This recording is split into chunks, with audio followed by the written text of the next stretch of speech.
அரசு வெளியிட்டிருக்கிறது. போர் விமானங்கள் பறக்கும் பொழுது அபாய சங்குக்கான அந்த சைரன் ஒலி மையங்களை அமைக்க வேண்டும் என்று அனைத்து மாநில அரசுகளுக்கும் மத்திய உள்துறை மிக முக்கியமான உத்தரவை பிறப்பித்திருக்கிறது.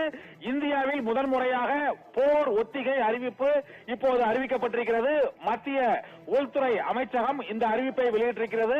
அனைத்து மாநிலங்களிலும் போர் விமானங்கள் பறக்கும் பொழுது சைரன் ஒலி, அபாய சங்கொலி ஒலிக்க வேண்டும்.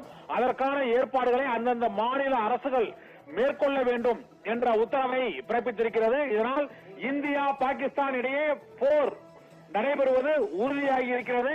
நாளை மறுதினம் நாடு தழுவிய அளவில் பாதுகாப்பு ஒத்திகை நடைபெறும் என்று மத்திய உள்துறை அமைச்சகம் உத்தரவிட்டிருக்கிறது. இதுவரை இந்தியாவில் 1971ஆம் ஆண்டுக்கு பிறகு இதுபோன்று போர் ஒத்திகை அறிவிப்பு வெளியாகுவது இதுதான் முதல் முறையாகும்.